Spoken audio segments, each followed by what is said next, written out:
সারা শরীরের অসহ্য ব্যথা নিয়ে বিছানায় শুয়ে আছি। সাদা বিছানা চাদরের বেশ খানিকটা লাল হয়ে গেছে আমার রক্তের দাগে। শরীরে অসম্ভব রকম যন্ত্রণা হচ্ছে, ব্যথায় এক প্রকার কাতরাচ্ছি, কিন্তু সেদিকে কোনো ভ্রুক্ষেপ না করে গত 2 ঘন্টা যাবৎ আমার শরীরটাকে খুবলে খাচ্ছে তুর্য। একটা জীবন্ত লাশের মতো শুধু দেখে গেলাম। নিজের সতীত্ব হরণ হওয়া আমি হীর, অনার্স প্রথম বর্ষের শিক্ষার্থী। সদ্য 18 বছরে পা রেখেছিলাম, 2 চোখ ভরে স্বপ্ন সাজিয়েছিলাম। এক নিমিষেই আজ সব শেষ হয়ে গেল। কিছুই করার ছিল না আমার। কি করতাম? তুর্য যেমন লম্বা তেমনি সুঠাম দেহি, তার সামনে আমি একটা মাছির মতো। ঠিকই তার শক্তির কাছে পেরে উঠতে পারলাম না। শেষ মুহূর্ত পর্যন্ত ধস্তাধস্তি করেও শেষ রক্ষা হলো না। 2 চোখ দিয়ে অঝোর ধারায় পানি পড়ছে। ভীষণ কষ্ট হচ্ছে, আর সহ্য করতে পারছি না। কিন্তু তুর্যর সেদিকে কোনো খেয়ালই নেই। 2 চোখে ঝাপসা দেখছি, মনে হচ্ছে জ্ঞান হারাচ্ছি। হ্যাঁ, সেটাই ভালো। এই অসহ্য যন্ত্রণা আর নিতে পারছি না আমি।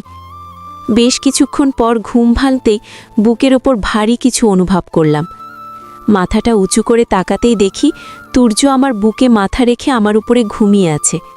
রাগে আমার গা জ্বলে যাচ্ছে। বেটার কত বড় খচ্চর আমার উপর শুয়ে আছে। ইচ্ছে হচ্ছে লাথি মেরে নিচে ফেলে দেই, কিন্তু শরীরে এক বিন্দু শক্তি অবশেষ নেই। বহু কষ্টে তুর্যকে নিজের ওপর থেকে সরিয়ে কোনো রকমে উঠে বসলাম। যে শাড়িটা পরে আজকে বাড়ি থেকে বেরিয়েছিলাম, সেই শাড়িটা 2 টুকরো হয়ে নিচে পড়ে আছে। শাড়ি আর ছেঁড়া ব্লাউজ দেখেই চোখ ভেজে গেল আমার। তুর্যের গায়ে থেকে চাদরটা টেনে নিয়ে কোনো রকমে শরীর বেঁচিয়ে নিলাম। হাঁটতে ভীষণ কষ্ট হচ্ছে, মনে হচ্ছে শরীর টুকরো টুকরো হয়ে বিছিয়ে পড়বে এক্ষুনি। কোনো মতে ওয়াশরুমে ঢুকে আয়নার সামনে দাঁড়িয়ে চাদরটা সরাতে আটকে উঠলাম। সারা শরীর ক্ষত বিক্ষত হয়ে আছে। কামড় আর আছড়ি জায়গাগুলোতে বেরোয়া রক্ত শুকিয়ে গেছে। ধর্ষণ বুঝি একে বলে। আগে শুধু শুনেছি, আজ নিজের বেলায় অভিজ্ঞতাটাও হয়ে গেল। 2 চোখ বেয়ে নোনা জল পড়ছে, মোছার এক বিন্দু ইচ্ছেও নেই। চোখের পানির মাধ্যমে ধর্ষিতার কলঙ্ক না ধুলেও কষ্ট হয়তো কিছুটা কমবে। প্রায় 1 ঘন্টার মতো সময় নিয়ে নিজেকে ভালো মতো ধুয়ে গোসল শেষ করে ওয়াশরুমে রাখা বাথ রোবটটা পরে বের হলাম। বের হতে দেখে অসভ্যতাটা খাবার সেন্টার টেবিলে রাখছে। আমাকে দেখে একটা টেবিল হাসি দিয়ে বলল, আমার বিরুদ্ধে সব প্রমাণ তোর নিজের হাতে সাবান দিয়ে ঘষে ঘষে ধুয়ে এলি, এখন পুলিশের কেস ফাইল করবি কিভাবে? তোর কথায় আমি অবাকের শেষ সীমানায় পৌঁছে গেছি। বলে কি, নিজেই নিজেকে পুলিশ দেওয়ার কথা বলছে। কিন্তু কথাটা তো ঠিকই বলেছে। বোকার মতো সব প্রমাণ শেষ করে এলাম, এখন নিজেই নিজের কপার চাপড়াচ্ছি। কি চিন্তা করছো এত? এখনোতে ভেবে লাভ নেই, এখানে এসে বসো বলে আমার হাত টেনে ধরে টান দিয়ে সোফায় বসিয়ে দিল তুর্য। বাথরুমটা খোলো। তুর্যার কথা শুনে আমি চোখ বড় বড় করে তাকিয়ে আছি। কি হলো, শুনতে পাচ্ছ না? বাথরুমটা খোলো। কামড়ের জায়গাগুলিতে মলম লাগাতে হবে না। আমি বাথরুম খুলব না। কেন? আপনার সামনে আমি কিভাবে খুলব? নিজে কিছুই পড়িনি। হয়তো ভুলে গেছো, কিছুক্ষণ আগে তোমার সবটাই আমি দেখে নিয়েছি। তুর্যার কথা শুনে মনে হচ্ছে আমি আকাশ থেকে পড়েছি। এই মানুষটা কি আদৌ মানসিকভাবে সুস্থ আছে, নাকি পুরোটাই তার ছেঁড়া? কিছুক্ষণ আগে আমাকে এতটা টর্চার করে এখন আবার নিজে মলম লাগাতে চাইছে। নিজে নিজে বিড়বিড় করছিলাম, তখনই টান দিয়ে আমাকে নিজের দিকে ঘুরিয়ে বাথরুমটা খুলে কাঁধ থেকে নামিয়ে দিল তুর্য।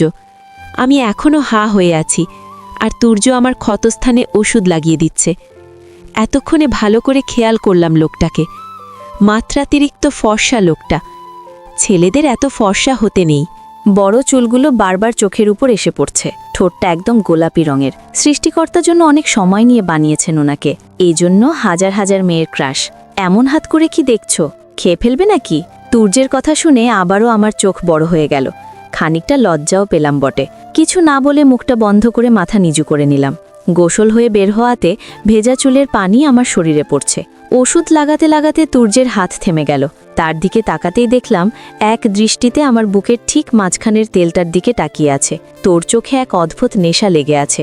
এই একদিকে তার দৃষ্টি আমার কাছে অনেক পরিচিত মনে হচ্ছে। ভেতরটা দুমড়ে মুচড়ে যাচ্ছে।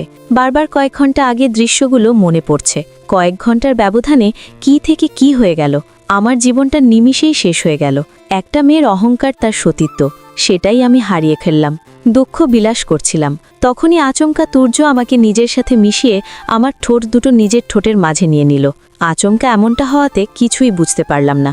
যতক্ষণে বুঝলাম অনেক দেরি হয়ে গেছে। নিজেকে ছাড়ানোর আপ্রাণ চেষ্টা করছি। দুই হাত দিয়ে তুর্যের বুকে কিল ঘুষি যা পারছি দিচ্ছি, কিন্তু কিছুতেই কিছু হচ্ছে না। তুর্য আরও শক্ত করে ধরল আমাকে। এখন আমি আর নড়তেও পারছি না। অসহায় হয়ে চোখে পানি ছেড়ে দিলাম। তুর্য মনের সুখে আমার ঠোঁট দুটোর স্বাদ নিচ্ছে, কিন্তু এবার তুর্যের কাছে আসাটা হিংস্র মনে হচ্ছে না। কেন যেন মনে হচ্ছে উনি ভালোবেসে অনেক আদর দিয়ে কিস করছে, কিন্তু আমার এগুলো কাটা ঘায়ে নুনের ছিটার মতো।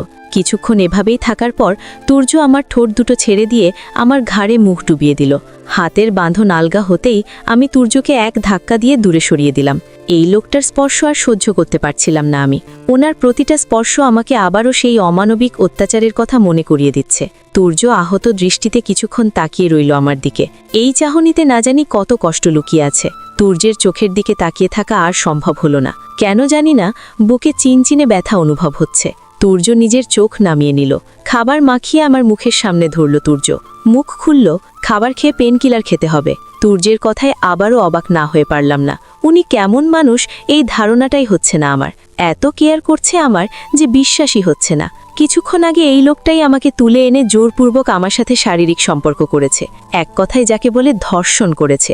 আমি মুখ না খোলাতে তুর্য জোর করে খাবার মুখে ঢুকিয়ে দিল। সরি, জোর করে খাবার ঢোকানোর জন্য, কিন্তু তোমাকে পেন কিলারটা খাওয়ানো প্রয়োজন, না হলে শরীরে ব্যথা করবে। শরীরের ব্যথাটাই বুঝি চোখে পড়ল? আমার জীবনে যে ঝড় নিয়ে এলেন সেটা? তুর্য আহমেদ চৌধুরীর সাথে একটা রাত কাটানোর জন্য মেয়েরা লাইন লাগিয়ে বসে থাকে, নিজে থেকে ধরা দেয়। আর সে তুর্য আহমেদ চৌধুরী নিজে তোমাকে আপন করে নিয়েছে। তোমার তো নিজেকে নিয়ে প্রাউড ফিল করা উচিত।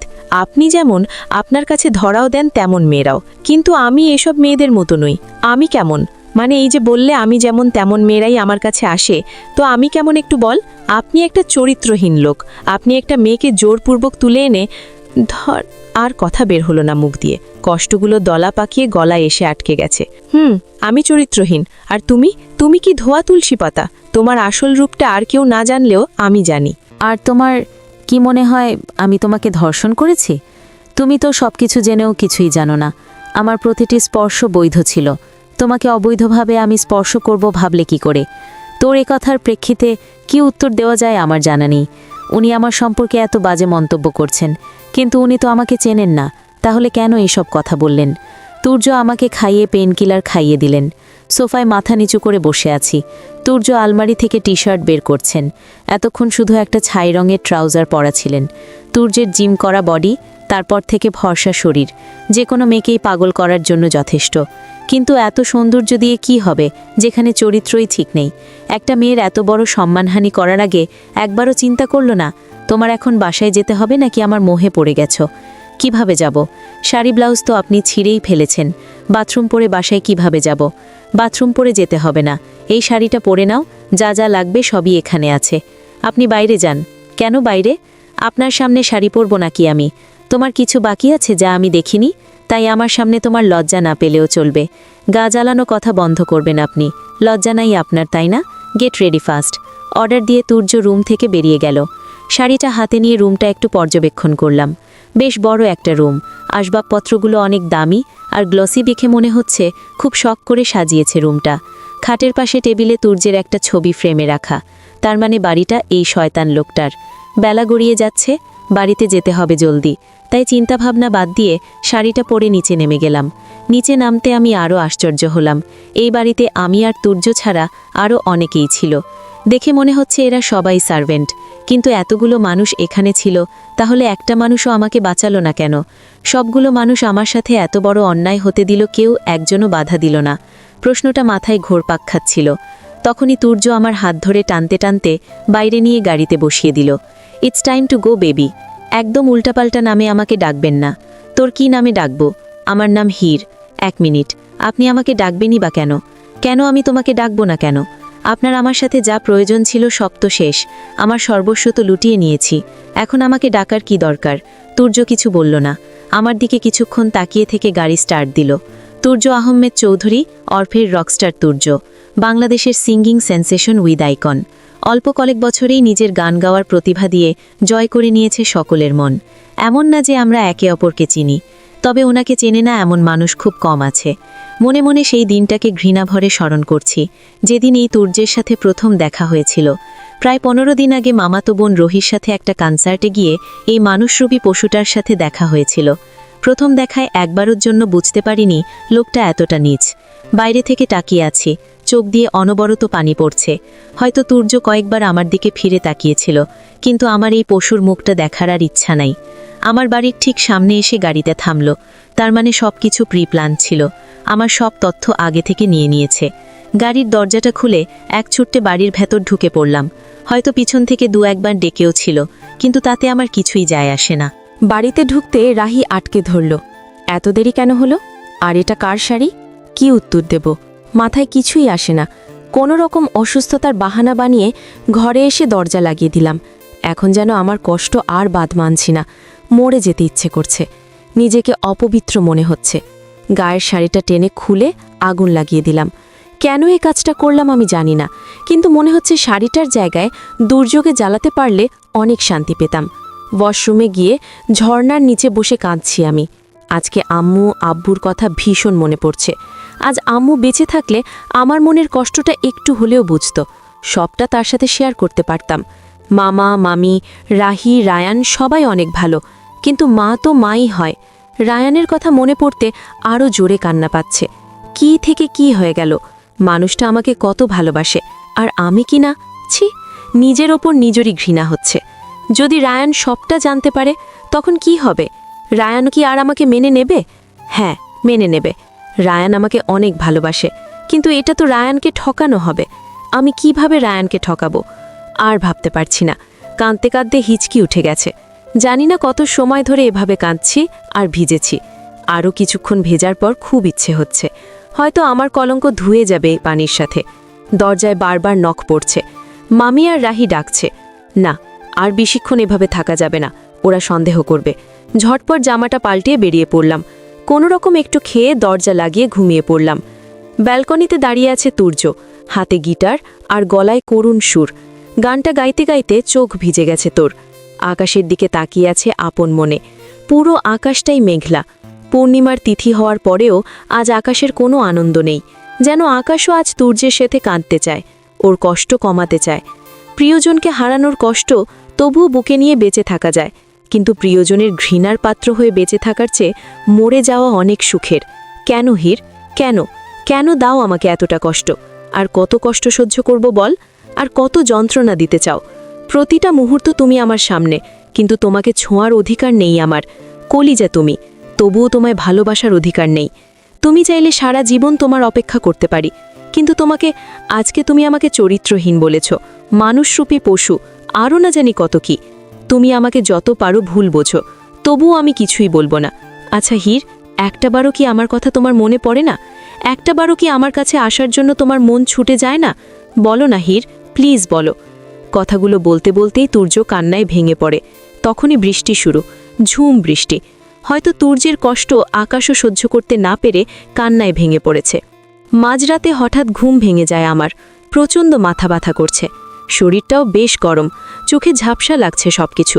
বেশ ভালো রকমের জ্বর এসেছে মনে হচ্ছে। ড্রয়ার থেকে একটা জ্বরের ওষুধ খেয়ে খাটে বসে আছি। দিনে যা কিছু ঘটেছে সবটা মাথায় ঘুরছে।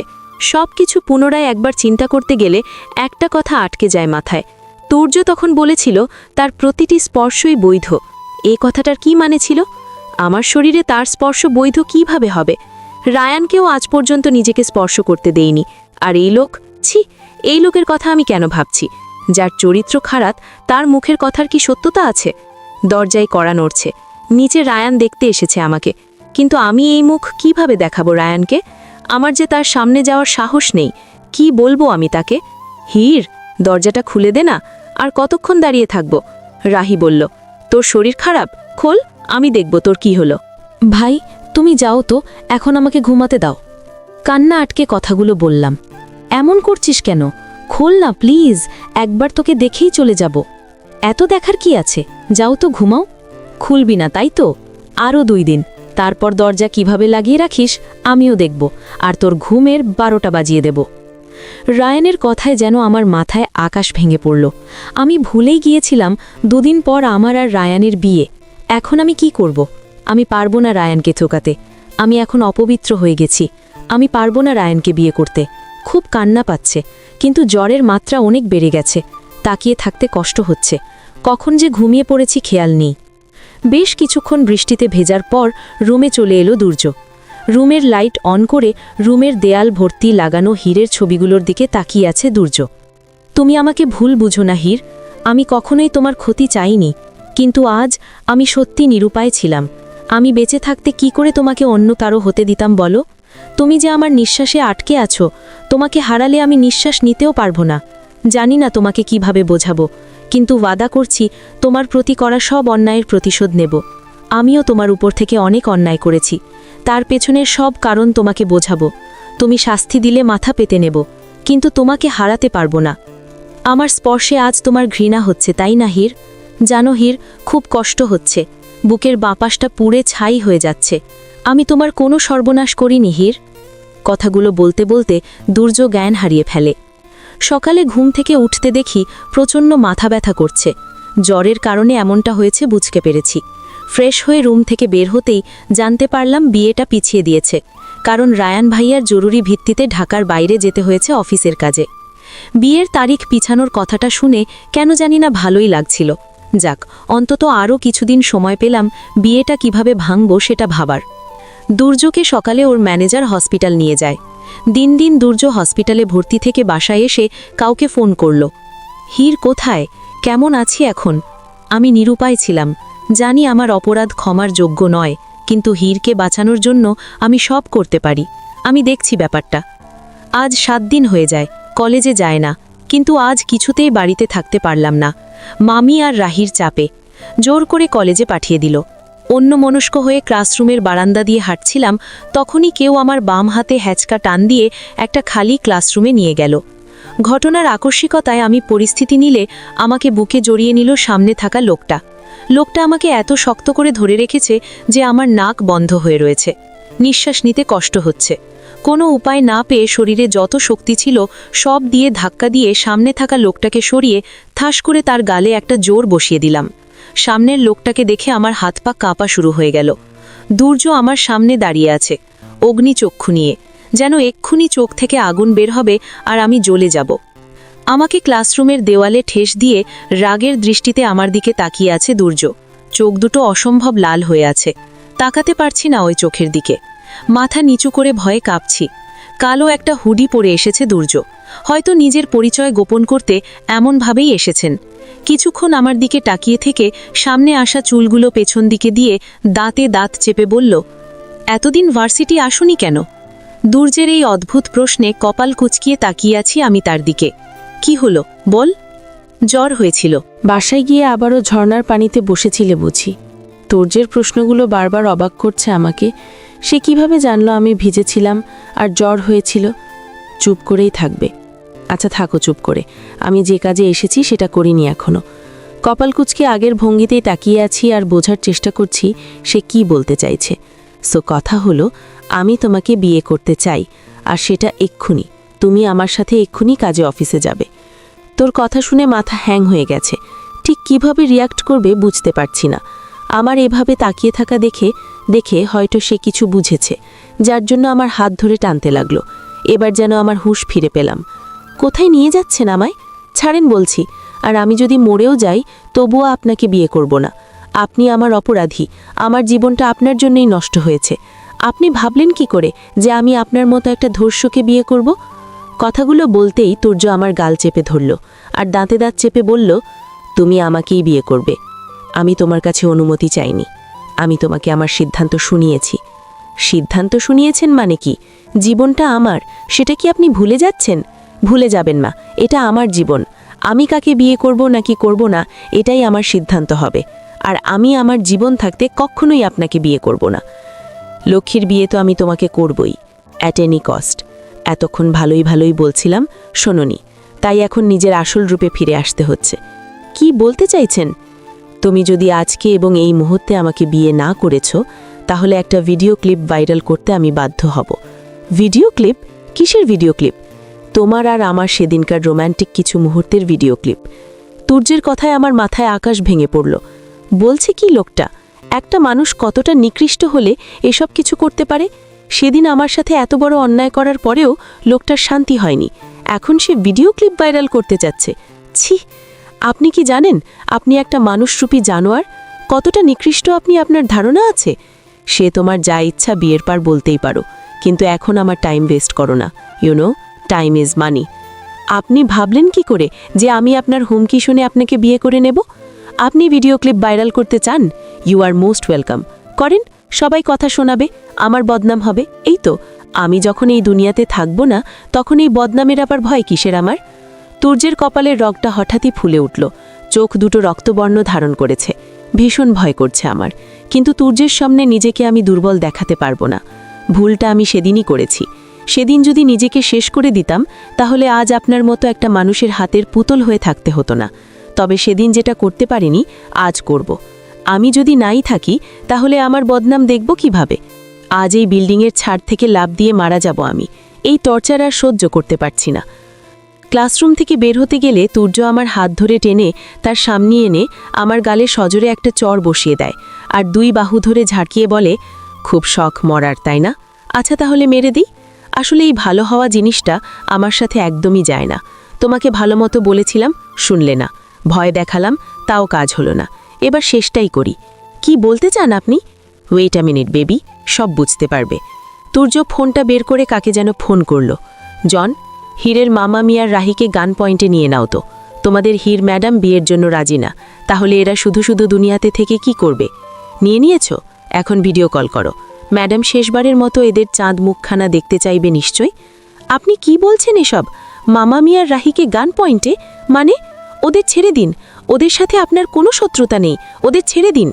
এখন তুর্যর মোবাইলে ভিডিও কল এলো, আর মোবাইলটা তুর্য আমার সামনে ধরলেন। মামা, মামি, রাহি সবাই অবচেতন অবস্থায় আছে, আর 4-5 জন গার্ড ওদের মাথায় পিস্তল ধরে দাঁড়িয়ে আছে, তুর্যর একটা ইশারার অপেক্ষায়। আমি কি করব বুঝতে পারছি না। ছোটবেলায় মা বাবাকে হারানোর পর থেকে এই মানুষগুলোই আমার সব। আমার নিজের স্বার্থের জন্য আমি এই মানুষগুলোকে মরতে দিতে পারি না। আর কিছু না ভেবে কাঁদতে কাঁদতে তুর্যের পায়ে পড়ে গেলাম। ওদের প্লিজ কিছু করবেন না, আমি আপনার সব কথা মানতে রাজি। প্লিজ ওদের ছেড়ে দিন তুর্য। যান, তোমরা গানটা নামিয়ে ম্যাডামের মামার বাড়িতে পিকনিক করো। আজকে তোমাদের স্যার আর ম্যামের বিয়ে। এনজয়। তুর্য কলটা কেটে দিয়ে আমাকে পা থেকে তুলল, পুনরায় হাত ধরে টানতে টানতে ক্লাসরুমের বাইরে নিয়ে গেল। এবার আর হরিতা মাথায় তুলল না। কলেজের সবারই হাঁ হয়ে তাকিয়ে আছে আমার আর তুর্যের দিকে। রকস্টার তুর্য আহমেদ চৌধুরীর সাথে আমাকে দেখে মেয়েরা তো মেয়েরাও, ছেলেদেরও যেন মুখ বন্ধ হচ্ছে না। সিঁড়িতে টেনে নামানোর সময় ব্যালেন্স না থাকায় পা মুচড়ে পড়ে গেলাম আমি। ব্যথাও পেয়েছি অনেক। তুর্য আবারও আমার হাত টানছে উঠে দাঁড়ানোর জন্য, কিন্তু এক মুহূর্তে হাঁটা আমার পক্ষে সম্ভব নয়। করুণ দৃষ্টিতে তাকিয়ে আছি তুর্যের দিকে। হয়তো তুর্য কিছুটা আন্দাজ করতে পেরেছেন। আচমকায় আমাকে কোলে তুলে নিলেন সে।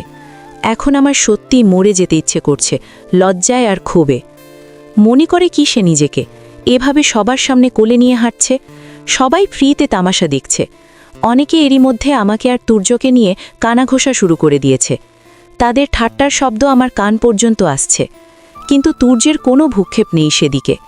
আমাকে গাড়িতে বসিয়ে সিট বেল্ট লাগিয়ে দিয়ে কার ড্রাইভ করা শুরু করল তুর্য। কিছুক্ষণের মধ্যেই কাজী অফিসের সামনে এসে পড়েছি। দু চোখ দিয়ে পানি পড়ছে।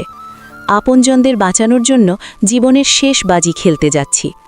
তুর্য গাড়ি থেকে নেমে আবারও আমাকে কোলে তুলে নিয়ে ভেতরে গেলেন। সেখানে আরও মানুষ উপস্থিত আছে। মধ্যবয়স্ক 2 জন পুরুষ, 2 জন মহিলা আর বয়সী একটা মেয়ে, আর তুর্যের বয়সী একটা ছেলে। এদের কাউকেই আমি চিনি না। আমাকে বসিয়ে দিয়ে তুর্য বিয়ে শুরু করতে বললে, ব্যাস আর কি করার, পড়ে নিলাম কবুল। হয়ে গেল বিয়ে। এমন একটা মানুষের সাথে যাকে আমি ঘৃণা করি, প্রচণ্ড ঘৃণা করি। বিয়ে শেষে আমি কাজী অফিসে একটা চেয়ারে বসে আছি আর তুর্য কাকে যেন ফোন দিচ্ছে। বুঝতে পারছি না কি হচ্ছে। মাথা নিচু করে বসেছিলাম, তখন তুর্য ব্যথার স্প্রিনে আমার পায়ে দিয়ে দিল। এবারও কোলে করে গাড়িতে বসে ড্রাইভ শুরু করল। গন্তব্যটা আমার পরিচিত, আমার মামার বাড়ি যাচ্ছে। আমি আন্দাজ করতে পারছি কি হতে চলেছে। বাড়ি আসতে তুর্য আমাকে কোলে নিয়ে কলিং বেল বাজালেন। মাম দরজা খুলতেই অবাক হয়ে হাঁ করে আছেন। আমি কিছু বলতে যাব তার আগেই তুর্য বলল, রাহি, হীরকে ওর ঘরে নিয়ে যাও, আর ওই প্রয়োজনীয় জিনিসগুলো প্যাক করে দাও, আমরা এক্ষুনি বের হব। হীর, তোমার কাছে জাস্ট 10 মিনিট সময় আছে, যা দরকার নিবে। 10 মিনিটের 1 সেকেন্ড সময় বেশি হলেও এর ফল ভালো হবে না। তুর্যের কথায় আমি অনেক ভয় পেয়ে যাই, আর রাহিকে ধরে ধরে রুমে গিয়ে জিনিস গোছাতে থাকি, আর সব বলতে থাকি রাহিকে। রাহি তেমন রিয়্যাক্ট না করলেও বাইরে থেকে অনেক চেঁচামেচির শব্দ আসছে। নিশ্চিত মাম সব জেনে গেছে। মামির আবার কি দোষ? কালকে পর্যন্ত তার ছেলের সাথে আমার বিয়ে ঠিক ছিল, আর আজকে আমি অন্য কারো বউ। তাদের কাউকে না জানিয়ে একা বিয়ে করে নিয়েছি। তারা অনেক কষ্ট পেয়েছে জানি, কিন্তু আমি যে নিরুপায় ছিলাম। কোনো কিছু না বলে বেরিয়ে এলাম। ঠাস করে একটা চর পড়ল গালে। চরটা মামি দিয়েছে। আমার কিছুই বলার নেই। মাথা নিচু করে আছে। মামি আরেকবার হাত উঁচু করলেন চর মারার জন্য, কিন্তু সেটা গালে পড়ার আগেই তুর্য মামির হাত ধরে ফেলেন। Don't you dare! এখন হীর শুধু আপনার ভাগ্নি নয়, আমার বউ। মিসেস হীর তুর্য আহমেদ চৌধুরীও। আর মিসেস তুর্যের গায়ে হাত তোলার সাহস এই তুর্য আহমেদ কাউকে দেয়নি। আপনাদের কাছে দোয়া নিতে এসেছিলাম, যেটা হয়তো এখন আর পাবো না, তাই এখানে সময় নষ্ট করে কোনো লাভ নেই। চলো হীর। তুর্য আমার হাতটা ধরে বাড়ির বাইরে নিয়ে গেল, আর আমার জিনিসগুলো তুর্যর গার্ড অন্য গাড়িতে রাখল। সারা রাস্তা আর তুর্য তোর দিকে তাকাতে পারলেন না। এত ঘৃণা হচ্ছে এই লোকটার প্রতি যে মনে হচ্ছে এর সাথে থাকার চেয়ে গলায় দড়ি দেবার অনেক ভালো। গাড়ি এসে থামল বিরাট বড় একটা বাড়ির গেটে, কিন্তু এই বাড়িটা সেই বাড়ি না যেটাই সেদিন আমাকে তুলে আনা হয়েছিল। বাড়ির দরজার সামনে অনেকগুলো মানুষ দাঁড়িয়ে আছে। এই মানুষগুলোই কাজী অফিসে ছিল। হয়তো এরাই তুর্যার পরিবার। তুর্য আমাকে কোলে নিয়ে বাড়ির ভেতর ঢুকল। ভেতরে ঢুকতেই উপস্থিত মানুষগুলো আমার সাথে কথা বলা শুরু করে দিল। কেউ জিজ্ঞাসা করছে আমি কেমন আছি, কেউ ঠিকমতো আসতে পেরেছি কিনা, আবার কেউ পায়ে ব্যথা কিভাবে পেলাম। কিন্তু এই মানুষগুলোর কথা বলার ধরন দেখে মনে হচ্ছে এরা আমাকে অনেক আগে থেকেই চেনে, কিন্তু আমি তো এদের কখনো দেখিও নি। আমি চুপচাপ বসে আছি, কারো কোনো প্রশ্নের উত্তর না দিয়ে। তখন একজন মহিলা আমার কাছে এসে আমাকে জড়িয়ে ধরল। ইনি কাজী অফিসে ছিলেন না। আমার কাঁধে একটুও ভেজা ভেজা মনে হচ্ছে। তাহলে কি এই আন্টি কান্না করছে আমাকে ধরে? কেমন আছিস হীর? আজ কতদিন পরে দেখলাম তোকে। অনেক সুখে গেছিস আগের চেয়ে। হ্যাঁ রে হীর, তোর কি আমার কথাও মনে নেই? এতক্ষণ এই আন্টির দিকে তাকিয়েছিলাম। হঠাৎ তার মুখে এই কথা শুনে মাথাটা কেমন ঘুরে উঠল। আমি তো আপনাকে চিনি না, কে আপনি? আমার প্রশ্নে মনে হচ্ছে মহিলা অনেক কষ্ট পেলেন, কিন্তু আমি তেমন কোনো খারাপ কথাই বলিনি। আর কিছু বলার আগেই তুর্য সেখানে চলে এলেন। আম্মু, তোমরা কি শুরু করেছ বলো তো? এসব কথা পরে হবে, হীরা এখন আমার সাথে রুমে যাবে। তুর্যের কথায় যেন সবাই অনেকটা অবাক হলো। এখানে সবাই চোখে চোখে কথা বলছে, যার কিছুই আমি বুঝতে পারছি না। তুর্য আমাকে কোলে তুলে দোতলার একটা রুমে নিয়ে গেলেন। রুমটা বেশ বড়, মার্জিতভাবে সাজানো। তুর্য আমাকে বিছানায় বসিয়ে দিয়ে ওয়াশরুমে চলে গেলেন। আমি বসে বসে রুম দেখছি। ব্যালকনির কাচটা খোলা থাকায় হেমশীতল বাতাস ঢুকছে রুমে। খুব ভালো লাগছে। ইচ্ছে হচ্ছে একটু দাঁড়িয়ে থাকি ব্যালকনিতে, কিন্তু পায়ে ব্যথা করছে। ওয়াশরুমে পানির শব্দ কমে আছে, হয়তো তুর্য বের হবে এখন। এই লোকটাকে আর সহ্য করতে পারছি না। এক্ষুনি আবার চোখাচোখি হবে তার সাথে। তাড়াতাড়ি করে শুয়ে পড়লাম। উদ্দেশ্য ঘুমানোর ভান ধরব। ভান ধরতে গিয়ে কখন যে ঘুমিয়ে পড়েছি নিজেও টের পাইনি। ঘুমের মাঝে মনে হচ্ছে কেউ আমার গালে, গলায়, কপালে চুমু খাচ্ছে। চুমু খাওয়া শেষে আমার মাথায় হাত বুলিয়ে দিচ্ছে। একটা হাত ধরে রেখেছে। আমি সবটাই অনুভব করতে পারছি, কিন্তু চোখ খুলতে পারছি না। ঘুম যেন আজ আমার চোখ আটকে রাখার শপথ নিয়েছে। মাথায় হাত বুলিয়ে দেওয়াতে ঘুমটা আরও ভালো মতো আসছে। হয়তো আমাকে কেউ জড়িয়ে ধরেছে খুব শক্ত করে। গালের পাশটা ভেজা ভেজা মনে হওয়াতে এবার ঘুমটা ভেঙে গেল। চোখ খুলতে দেখি তুর্য আমাকে আষ্টে পিষ্টে জড়িয়ে ধরে শুয়ে আছে। রাগে আমার মাথায় আগুন ধরে যাচ্ছে। এই লোকটার সাহস কত বড়, আমাকে ধরে শুয়ে আছে। ধাক্কা দিয়ে তুর্যকে নিজের ওপর থেকে সরালাম, কিন্তু সে খাটের একদম কলায় থাকাতে নিচে পড়ে গেল। নিচে পড়ে গিয়েই তুর্য আমার দিকে অগ্নিদৃষ্টিতে তাকালো। তুর্যের এই রূপটা দেখলে আমার ভীষণ ভয় হয়। ভয়ে জড়সড় হয়ে বসে আছি আমি। আর তুর্য সে অগ্নিমূর্তি ধারণ করে আমার দিকে এগিয়ে আছে। নিশ্চিত আমাকে মেরে ফেলবে এখন গলা টিপে।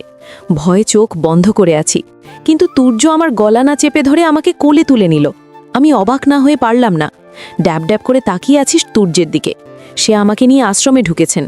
তার মতিগতি আমার কাছে সুবিধে ঠেকছে না। নিশ্চয়ই তার মাথায় কোনো শয়তালি বুদ্ধি খেলছে। যা ভেবেছিলাম তাই। তুর্য আমাকে পানির ভর্তি বাথটাবে ফেলে দিয়েছেন। রাগে মনে হচ্ছে নিজের চুল নিজেই ছিঁড়ে ফেলি। এটা আপনি কি করলেন? আপনি কি পাগল? আমাকে এভাবে পানিতে ফেলে দিলেন কেন? প্রতিশোধ নিলাম। প্রতিশোধ? কিসের প্রতিশোধ? তুমি আমাকে নিচে ফেলেছিলে, আমি তোমাকে পানিতে ফেললাম। এখন হিসাব ঠিক আছে? আপনি একটা সাইকো। আপনার মাথার সবগুলো তার ছিঁড়া। এভাবে কেউ কাউকে পানিতে ফেলে? আমি যে ব্যথা পেলাম, এখন আপনার অনেক ভালো লেগেছে তাই না? তোমাকে ফেলে ভালো না লাগলেও হিসাব বরাবর এখন অনেক ভালো লাগছে। আপনার মাথার ওই বড় বড় চুল সবগুলো আমি ছিঁড়ে ফেলবো টেনে। আগে গোসলটা করো। ভেজা কাপড়ে তোমাকে অনেক হট লাগছে।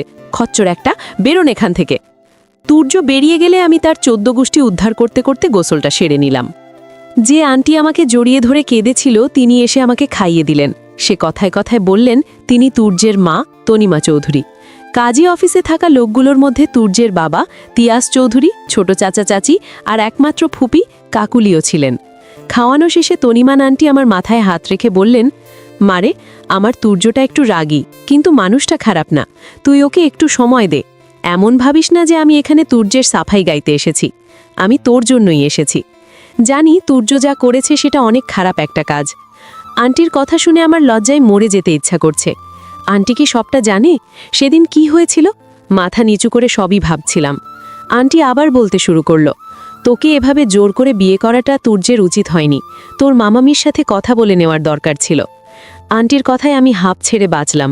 যাক, আন্টি কিছুই জানে না। আন্টি, আপনি চিন্তা করবেন না, সব ঠিক হয়ে যাবে। আন্টি? কাকে বলছিস? আমি তোর মা হই, বুঝলি? মা ডাকটা শুনে ভেতরটা মুচড়ে উঠল। না জানি কত বছর হয়ে যায় মাকে হারিয়েছি। আমার তো মায়ের চেহারাটাও মনে নেই। মা বেঁচে থাকলে বুঝতে পারতাম আমি কার মতো দেখতে হয়েছি। আমি আস্তে করে একবার মা বলে ডেকে উঠলাম। মা আমাকে আবারও বুকে জড়িয়ে নিল। মা এবার কেঁদে উঠলেন। কেন জানি না, আমারও ভীষণ কান্না পাচ্ছে। আপনা আপনি চোখ দিয়ে পানি পড়ছে। মাকে জড়িয়ে ধরে হু হু করে কেঁদে উঠলাম। মা আমার কপালে চুমু দিয়ে আমাকে আদর করে দিলেন। আজ যেন অনেক বছর ধরে শুকনো থাকা মরুভূমিতে কেউ মমতার বর্ষণ করল। রাতে তুর্যের বোন তাসফি আমার সাথে দেখা করতে আসে। মেয়েটা আমার বয়সী হলেও আমার থেকে কিছুটা ছোট। কথাতেও একটু বাচ্চা ভাব আছে, তবে ভারী মিশুক মেয়েটা। মিনিট 10 মধ্যে ওর উপর মায়া হয়ে গেছে আমার। একটা জিনিস ভাবতে খুব অবাক লাগছে, পরিবারের মানুষগুলো এত ভালো, কিন্তু তুর্য এমন কেন? একটা মেয়ের জীবন নষ্ট করতে একবারও ভাবল না তুর্য। তুর্যকে আমি কিভাবে স্বামী হিসেবে মেনে নেব? আমি তো কখনোই পারবো না তুর্যকে ভালোবাসতে। তাহলে সম্পর্কের ভবিষ্যৎ কি হবে? আপন মনে এই কথাগুলো ভাবছিলাম, তখন ফোনটা বেজে উঠল। স্ক্রিনে রায়ানের নাম্বার দেখতেই কলিজা কেঁপে উঠল। কি উত্তর দেব আমি রায়ানকে? সে তো এখনও হয়তো আমার সাথে জীবন কাটানোর স্বপ্ন সাজিয়ে বসে আছে, আর আমি কিনা তার সাথে এত বড় বিশ্বাসঘাতকতা করলাম। রায়ান কি আমার অবস্থানটা বুঝতে পারবে? আমি যে উপায়হীন ছিলাম সেটা কি রায়ান বুঝবে? আমাকে কি কখনো ক্ষমা করবে? ফোনটা বাজতে বাজতে বন্ধ হয়ে গেল চার্জের অভাবে। রায়নের কথা ভেবে দুফোঁটা জল চোখ থেকে গড়িয়ে পড়ল। তাসফিয়ার রিসান, তোর যে চাচাতো ভাই এসেছে বাসর ঘর সাজাতে, কথাটা আমার মাথায় থেকে বেরিয়ে গিয়েছিল। মেয়ে অনুযায়ী আজকে আমাদের বাসর রাত, কিন্তু আমি তো এটা হতে দিতে পারবো না। তোর চোখে আরও একবার আমাকে স্পর্শ করতে আমি দিতে পারি না। আমাকে কিছু একটা করতেই হবে, কিন্তু কি? সেদিনও আমি তার শক্তির কাছে হেরে গিয়েছিলাম, আর আজ তো শেষ স্পর্শ বৈধ হবে। তাসফিয়া এক প্রকার জোর করে আমাকে লাল শাড়ি পরিয়ে দিয়ে গেছে। বিছানার ঠিক মাঝ বরাবর বসে আছি, এসব চিন্তা করছি আর ঘামছি। এসি চালু আছে, তবুও প্রচণ্ড গরম লাগছে আমার। দরজায় খটখট শব্দ হচ্ছে, তার মানে তুর্য এসে গেছে।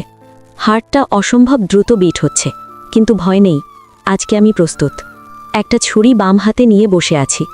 তুর্যর আমার কাছে এলেই এক ঘা বসিয়ে দেব।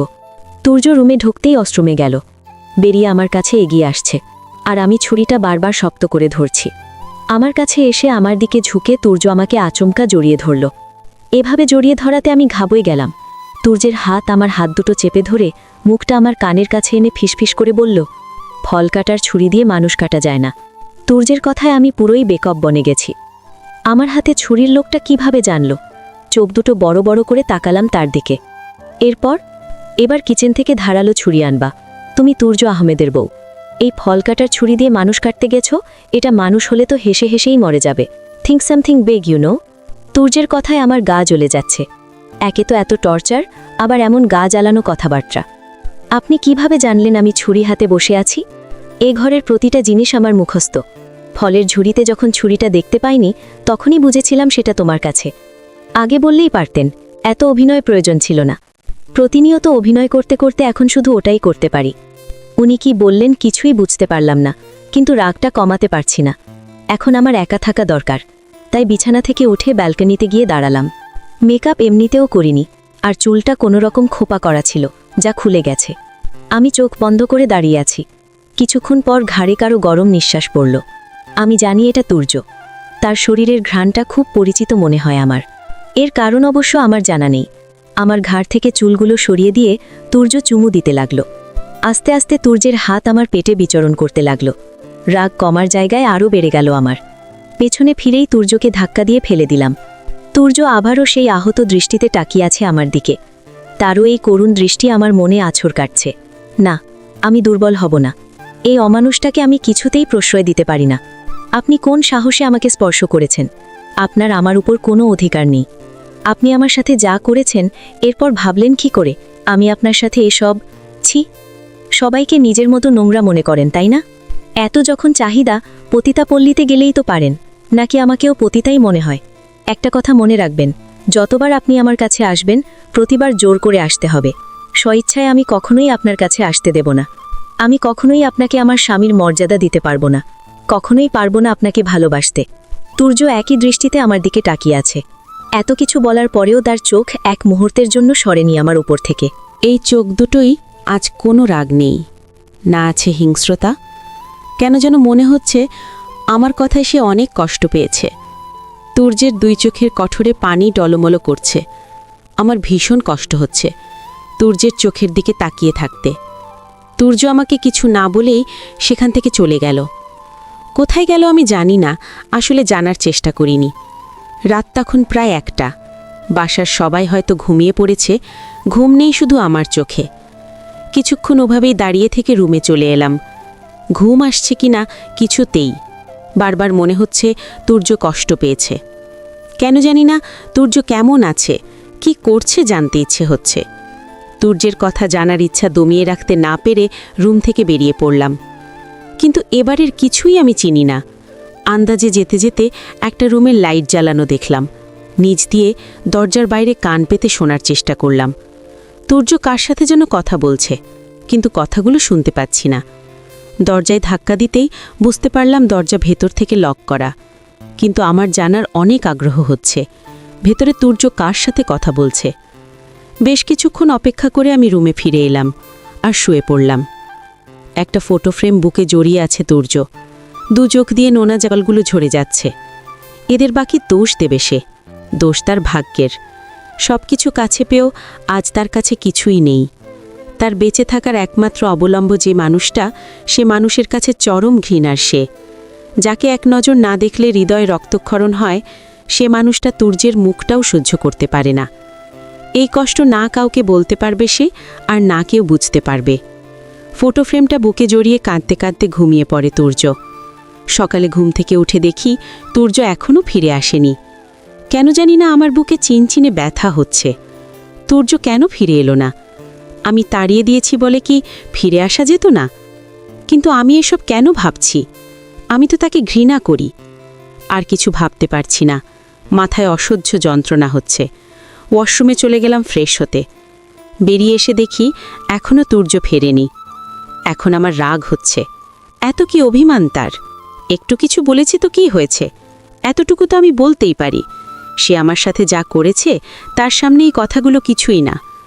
কিন্তু তুর্য তো আমাকে কিছুই বলেনি। আমার কেন এত অস্থিরতা হচ্ছে? আপন মনে কথাগুলো ভাবছিলাম আর চুল আঁচড়াচ্ছিলাম। তখন দরজায় নক পড়ল। জানি না কেন আমার ঠোঁট দুটো একাই একটু হেসে উঠল। নিজের অজান্তেই আমার মন বলে উঠল তুর্য এসেছে। এক ছুটে গিয়ে দরজা খুলতে আমার মুখটা আবারও মলিন হয়ে গেল। দরজার সামনে তাসফি দাঁড়িয়ে আছে, নাস্তার জন্য ডাকতে এসেছে আমাকে। কেন জানি না তুর্যের কথা জানতে ইচ্ছে করছে, কিন্তু সংকোচ বোধ হচ্ছে অনেক। অবশেষে লজ্জা শরমের মাথা খেয়ে তাসফিকে বলেই ফেললাম, তোমার ভাইয়া কোথায় তাসফি? ভাইয়া তো তার রুমে। তার রুম মানে? এটা তাহলে কার রুম? না মানে আসলে এটাও এখন ভাইয়ার রুম, আগে ভাইয়া অন্য রুমে থাকতো আর কি। ও, তোমার ভাইয়া বের হবে না? কি জানি ভাবি, বলতে পারলাম না। তুমি নিচে আসো, আম্মু ডাকছে। চলো।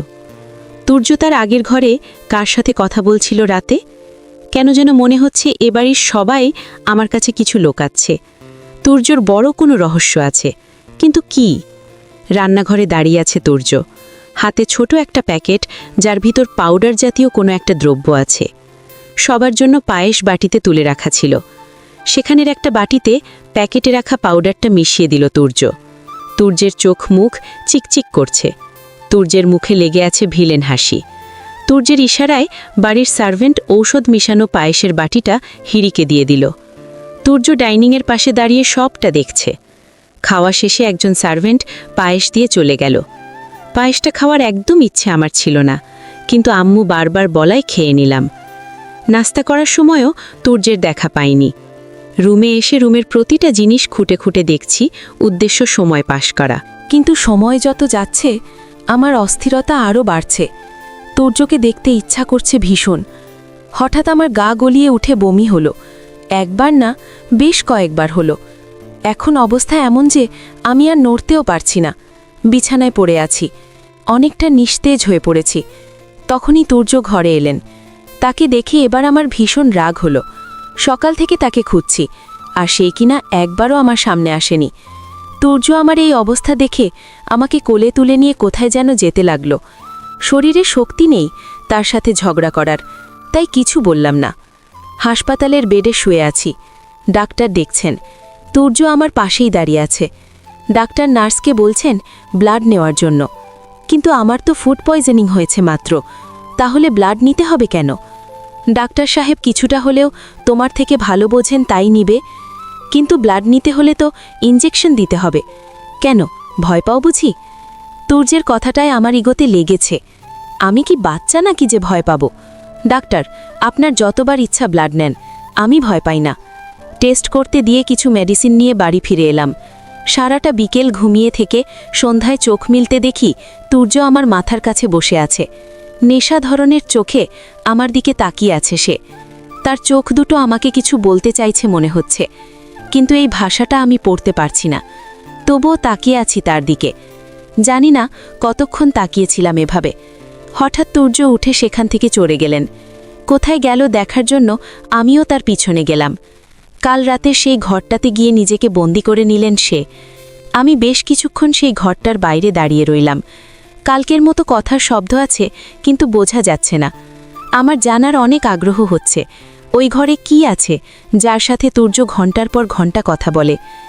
আবারও সেই একই ফটো ফ্রেমটা বুকে জড়িয়ে ব্যালকনিতে দাঁড়িয়ে আছে তুর্য, তবে আজ তার চোখে পানি নেই। আজ দুচোখ খুশিতে চকচক করছে। মনে হচ্ছে কোনো ছোট বাচ্চা তার হারিয়ে যাওয়া খেলনার সন্ধান পেয়েছে। হীর, আমি পেরেছি হীর, দেখো আমি পেরেছি। আমি আমার লক্ষ্য পূরণের পথে অনেক দূর এগিয়ে এসেছি হীর। আর বেশি অপেক্ষার অবকাশ নেই, আর কিছুটা ধৈর্য ধরতে হবে, তারপর সব ঠিক হয়ে যাবে। সব অপরাধী তার অপরাধের শাস্তি পাবে, সব হিসাব করাই গণ্ডায় উসুল করা হবে। আমি শুধু সেই দিনটার অপেক্ষায় আছি হীর, যেদিন তুমি আমাকে নিজের করে নিবে। সেদিন আমার ভালোবাসার চরম প্রাপ্তি হবে। কলিজা, যারা তোমাকে এত কষ্ট দিয়েছে, আমাকে তোমার জীবন থেকে সরিয়েছে, তাদের তো কৈফুত দিতেই হবে। এত সহজে তাদের কিভাবে ছেড়ে দেব? এতদিন শুধু অপেক্ষা ছিল তোমাকে নিজের কাছে আনার, যেটা হয়ে গেছে। এখন শুরু হবে আসল খেলা। তুর্য আহমেদ চৌধুরী এত সহজে সব ভুলে যাবে, সেটা তো হবে না। কথাগুলো বলেই তুর্য একটা ভিলেন হাসি দিল। তুর্য এখনও ফিরে আসেনি। জানি না কার সাথে কথা বলে লুকিয়ে। এতই যখন ভালোবাসা ছিল, তাহলে আমার সাথে ওসব করল কেন? আর বিয়ে বা কেন করল? ভীষণ কান্না পাচ্ছে। তুর্যের এই অবহেলা আমি মেনে নিতে পারছি না। সূর্য কাছে এলেও আমার সহ্য হয় না, আবার দূরে গেলেও কষ্ট হয়। আমি নিজেই নিজেকে বুঝতে পারছি না। ফোনটা সেই কখন থেকেই বেজেই চলছে। এতক্ষণ সূর্যের কথা ভাবছিলাম, তাই ধরিনি। কিন্তু এখন সহ্য সীমার বাইরে চলে গেছে। স্ক্রিনে নাম না দেখে রিসিভ করে হ্যালো বলতেই ওপাশ থেকে রায়ানের কণ্ঠস্বর ভেসে আসলো। হির, কোথায় তুই? 2 দিন যাবৎ ফোন করছি, কোনো খোঁজ নেই তোর। তুই ঠিক আছিস তো? রাহি বলল, ঠিক আছিস, কিন্তু আমার বিশ্বাস হয়নি। এতবার ফোন করার পরেও রিসিভ করিসনি কেন? রায়ান ভাইকে ঠিক কি বলবো বুঝতে পারছি না। মাথা পুরোই হ্যাং হয়ে গেছে। আমার উপস্থিত বুদ্ধি আগে থেকেই কিছুটা কম, এখনও তাই হয়েছে। মুখে তালা লাগিয়ে বসে আছি। রায়ান ভাইয়ের প্রশ্নের কোনো উত্তর নেই আমার কাছে। কি বলবো তাকে যে তুমি ঢাকার বাইরে গেছো আর আমি বিয়ে করে নিয়েছি? কেন করেছি সেটা তাকে বোঝাতে পারবো না। তার পরিবারের জন্যই করেছি এটা, কারণ ওই মানুষগুলো আমার আপনজন। তাদের জন্য সব করা যেতে পারে, কিন্তু রায়ান কি সেটা বুঝতে পারবে? রায়ানকে কিছু বলার আগেই কেউ আমার হাত থেকে মোবাইলটা কেড়ে নিল। পেছন ফিরে দেখি সূর্য অগ্নিমূর্তি হয়ে দাঁড়িয়ে আছে। সূর্যকে দেখে রীতিমতো কাঁপাকাঁপি শুরু হয়ে গেছে আমার। আসলে রায়ান ভাই ফোন দিয়েছিল 2 দিন ধরে আমার খোঁজ নেই বলে, তো কথাগুলো বললাম। সূর্য আমার কোনো কথা কানে না নিয়ে আমার দিকে আগাচ্ছে, আর আমি পিছাচ্ছি। পিছাতে পিছাতে আলমারি ঠেকে গেছে পিঠে। এবার আর রক্ষে নেই আমার, এবার আমাকে মরতেই হবে। সূর্য যেভাবে আগাচ্ছে আমার দিকে, আমি নিশ্চিত গলা চেপে মেরে দেবে। আমার আর সূর্যের মধ্যে হয়তো 1 সেন্টিমিটার দূরত্ব নেই। সূর্যের নিঃশ্বাস আমার মুখে আছড়ে পড়ছে। সূর্যের স্বাদ দুটো আমার দিকেই আছে, এক্ষুনি হয়তো গলায় পড়বে। আমি চোখ মুখ খিচে ধরে আছি, কিন্তু আমাকে অবাক করে দিয়ে সূর্য আমার গলা না চেপে ঠোঁট দুটো চেপে ধরল তার ঠোঁট দিয়ে। আমি চোখ বড় বড় করে তাকিয়ে আছি তার দিকে। সূর্য আমার কোমর জড়িয়ে ধরে রেখেছেন। আমি যেন ফ্রিজ হয়ে গেছি। কিছুক্ষণ পর সূর্য আমাকে ছেড়ে দিয়ে বাইরে চলে গেলেন। আমি এখনও আগের পজিশনে দাঁড়িয়ে আছি, শুধু ভাবছি কিভাবে কি হলো। রাতে আর সূর্য ঘরে ফেরেনি, হয়তো সেই ঘরটাতেই ছিল। পরদিন সারাদিন সূর্যকে একবারের জন্য দেখা গেল না, জানি কোথায় গিয়েছে। বিটেলে সূর্য বাড়ি ফিরে আসার সময় তার হাতে একটা প্যাকেট ছিল, আর মুখটা কেমন চিন্তিত বিষণ্ণ ছিল। সূর্য বাড়ি ফিরে আমাদের রুমে না এসে সেই ঘরটায় ঢুকে গেল। এখন আমি নিশ্চিত হয়তো এই লোকটার মানসিক সমস্যা আছে, যার না হয় ওই ঘরে কেউ থাকে যার সাথে সে কথা বলে লুকিয়ে লুকিয়ে। না, এভাবেই হাতে হাত ধরে বসে থাকলে চলবে না। আমাকে জানতে হবে ওই ঘরে গিয়ে কে থাকে, যার সাথে সূর্য সারাটা রাত কাটায়। সন্ধ্যায় সূর্য আমার ঘরে এসে একটা প্যাকেট আমার হাতে দিলে। এটা পরে রেডি হয়ে নাও, আমরা ডিনার করতে বাইরে যাচ্ছি। সূর্যকে মানা করতে গিয়েও কেন যেন মানা করতে পারলাম না। প্যাকেটটা খুলে দেখি একটা ব্ল্যাক 3 পিস, সাথে ম্যাচিং কানের দুল। জামাটা নিয়ে ওয়াশরুমে চলে গেলাম। বেরিয়ে দেখি সূর্য চুল আশ্রাচ্ছে। সূর্য কালো শার্ট পরেছে, ফর্সা শরীরের কালো শার্টটা বেশ মানিয়েছে। আমাকে বের হতে দেখে সূর্য নিচে চলে গেলেন। চোখে হালকা কাজর, ঠোঁটে হালকা রঙের একটা লিপস্টিক পরে নিলাম। চুলগুলো ছেড়ে দিয়েছি। 3 পিসটা অনেক সুন্দর, আমাকে ভালোই মানিয়েছে। সূর্যের পছন্দ এতটাও খারাপ না। হ্যান্ডব্যাগটা নিয়ে নিচে চলে গেলাম। সূর্য নিচেই দাঁড়িয়েছিল। আমার দিকে আমি বেশ কিছুক্ষণ তাকিয়ে রইলেন। এভাবে তাকিয়ে থাকায় আমার খুব অস্বস্তি হচ্ছে। হালকা করে একটু গলাঝাড়া দেওয়াতেই সূর্যের যেন হুঁশ ফিরে এলো। রেস্টুরেন্টে আমাদের সাথে সূর্যের বডিগার্ডও গেল। রেস্টুরেন্টের ভেতরে ঢুকতেই উপস্থিত সবাই সূর্যের উপর হুমড়ে পড়ল। রকস্টার সূর্যকে এভাবে দেখতে পাবে হয়তো আশা করেনি। দরজার সামনে দাঁড়িয়ে আছি, 3-4 মিনিট হয়ে যায়, তবুও ঢুকতে পারছি না। মেয়ে ফ্যানগুলো মনে হচ্ছে সূর্যকে খেয়ে ফেলবে। সেলফি নিচ্ছে তো নিচ্ছেই। অবশেষে তাদের সেলফি প্রোগ্রাম শেষ হলে সূর্য আমার হাত ধরে একটা টেবিলে নিয়ে গিয়ে বসিয়ে দিল। এই টেবিলটা হয়তো স্পেশালভাবে সাজানো হয়েছে। সবাই আমার দিকে এমনভাবে তাকিয়ে আছে যেন আমি একটা এলিয়েন। রকস্টার সূর্যর সাথে আমাকে দেখে সবার চোখ বড় বড় হয়ে আছে। সূর্য টেবিলে বসতেই কিছু মেয়ে ফ্যান এসে সূর্যকে একটা গান শোনানোর জন্য রিকোয়েস্ট করতে লাগলো। সূর্যতা তাদের হ্যাঁ সম্মতি দিলে ম্যানেজার গিটারের ব্যবস্থা করে দিলেন। এই মেয়েগুলোর আতখেতা দেখে আমার গা জ্বলে যাচ্ছে। একটা মানুষ বউয়ের সাথে ডিনার করতে এসেছে, তাতেও শান্তি নেই। সূর্য গিটার হাতে নিয়ে সেন্টারে গিয়ে বলল, এখন আমি যে গানটা গাইব সেটা আমি ডেডিকেট করতে চাই আমার লাভলি ওয়াইফকে। সূর্যের কথা শুনে ওর ফ্যানরা মনে হচ্ছে আকাশ থেকে পড়ল। সবাই অবাক হয়ে জিজ্ঞাসা করল, বউ মানে? তুর্য, আপনি বিয়ে করেছেন? Yeah, meet my lovely wife. Heer আমার দিকে ইশারা করে সবাই আমার দিকে তাকিয়ে আছে। হীর শুধু আমার বউ নয়, আমার বেস্ট ফ্রেন্ড, আমার ছোটবেলা না, টিনেজের ভালোবাসা, আমার জীবন, আমার কলিজা, আমার হীর। এ লোকটা পারেও বটে, কত সুন্দর সাজিয়ে গুছিয়ে মিথ্যে বলছে। বিয়ে করলো জোর করে, আবার আমি নাকি তার টিনেজের ভালোবাসা। একটা মেয়ে কান্না শুরু করে দিয়েছে। তুর্যের বিয়ের কথা শুনে আমার কেন জানি না খুব হিংসে হচ্ছে মেয়েগুলোর প্রতি। কেমন চিপকে দাঁড়িয়ে আছে তুর্যের সাথে। তুর্য গিটারের সুর তোলো, আমিও তাকিয়ে আছি তুর্যের দিকে। করতালির শব্দে আমার ধ্যান ভাঙল। গালে হাত দিয়ে বুঝতে পারলাম ঘাল ভিজে গেছে চোখের পানিতে। তার মানে কি আমি কাঁদছিলাম? কিন্তু আমি কেন কাঁদব? তুর্যের দিকে ভালোমতো তাকিয়ে দেখলাম তুর্যের চোখেও ভিজা। তবে কি তুর্য কাঁদছিল? এসব কি হচ্ছে? তুর্য সবাইকে বিদায় জানিয়ে টেবিলে এসে বসে পড়ল। মুখে হাসি লেগে থাকলেও তুর্যের চোখ দুটো টলমল করছে। আমি স্পষ্ট দেখতে পাচ্ছি তুর্য কান্না চেতে রেখেছে। কিন্তু কেন? ডিনার শেষে বাড়ি ফিরে তুর্য আমার রুমে এসেছে। বারবার জানতে ইচ্ছে করছে তুর্য তখন কেন কাঁদছিল, কিন্তু সাহসে গোলাতে পারছি না। ফ্রেশ হয়ে বেরিয়ে আসতে তুর্য বলল, হীর, তুমি কি রেগুলার কোনো মেডিসিন নাও? হঠাৎ তুর্যের এই প্রশ্নে আমি কপাল কুঁচকিয়ে তার দিকে তাকিয়ে আছি। প্রশ্নটার কোনো যুক্তি খুঁজে পেলাম না। কেন বলুন তো? না, আসলে ডাক্তার তোমার মেডিকেল হিস্ট্রি জানতে চায়। তোমার এমন হঠাৎ এত বমি হওয়া ডাক্তারের কাছে একটু উদ্ভট মনে হয়েছে, তাই সে জানতে চায় আর কি। ও হ্যাঁ, প্রতিদিন রাতে আমি একটা ওষুধ খাই। কোন রোগের ওষুধ এটা তো আসলে আমার নাম মনে নেই কোন রোগের, কিন্তু ওষুধটা খেলে খুব ভালো ঘুম হয়। তাই বুঝি? কালকে সকালে একটু দিও তো ওষুধটা, ডাক্তার দেখবে। আচ্ছা, দিয়ে দেব। তার আগে একটা প্রশ্নের উত্তর চাই। বল। পূর্ব দিকের ঘরটা কার, যেটাতে আপনি প্রতিদিন থাকেন? আমার প্রশ্নে যেন তুর্য অনেকটাই বিচলিত হলেন। কেমন যেন অস্থির অস্থির লাগছে তুর্যকে। তিনি এনিয়ে বিনিয়ে বললেন, ওটা আমারই ঘর। তোমার সামনে থাকলে তোমার প্রবলেম হয়, তাই ওই ঘরেই থাকি। তুর্যের প্রশ্নের উত্তরে আমি সন্তুষ্ট না। আমি নিজেই তাকে কথা বলতে শুনেছি। আমি নিশ্চিত তুর্য কিছু একটা লুকাচ্ছে আমার কাছে। রাত 2 বাজে, আমার চোখে ঘুম নেই। তুর্য সূর্য ঘুমিয়ে পড়েছে, এই অপেক্ষাতেই ছিলাম আমি। এখন আমি এই ঘরটাতে কে আছে সেটা দেখতে যাব। যেই ভাবা সেই কাজ। চলে গেলাম ওই ঘরটার সামনে। দরজায় অনেকক্ষণ যাবৎ ধাক্কা মারছি, কিন্তু পাজে দরজাটা খুলছে না। এবার আমার অনেক রাগ উঠেছে।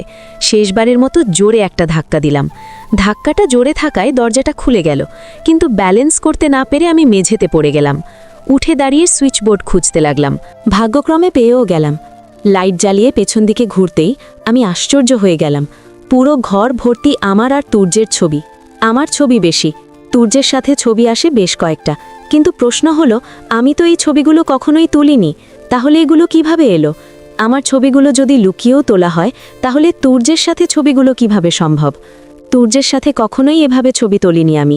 ছবিগুলোর দিকে আর তাকিয়ে থাকতে পারছি না। মাথায় অনেক ব্যথা করছে, মাথাটা চেপে ধরে আছি। এই ঘরটাও বেশ পরিচিত মনে হচ্ছে এই ঘরে অনেকবার এসেছি আমি, কিন্তু এই ঘরটাতে আজকে প্রথম এলাম আমি। ব্যালকনিতে কারা যেন দাঁড়িয়ে আছে, একটা ছেলে আর একটা মেয়ে। জোরে জোরে হাসছে মেয়েটা, আর বারবার ঢলে পড়ছে ছেলেটার বুকে। ওরা আমার দিকে এগিয়ে আছে। এখন আমার অনেক ভয় করছে। মাথায় অসহ্য যন্ত্রণা হচ্ছে। চোখ দুটো কেমন ঝাপসা হয়ে আছে। চোখ খুলতে দেখি তুর্য আমার পাশে বসে আছে, আমার হাত নিজের হাতের মুঠোয় নিয়ে। চারপাশটা তাকিয়ে দেখলাম আমি আমার ঘরেই আছি, কিন্তু এটা কিভাবে সম্ভব? আমি তো ওই ঘরটায় ছিলাম। এক লাফ ফেয়ে বিছানা থেকে নেমে পড়লাম। আমাকে এমন হড়মড়িয়ে উঠতে দেখে তুর্য অনেকটা ঘাবড়ে গেছে। কি হলো তোমার? এভাবে উঠলে যে? আমাকে এই ঘরে কে এনেছে?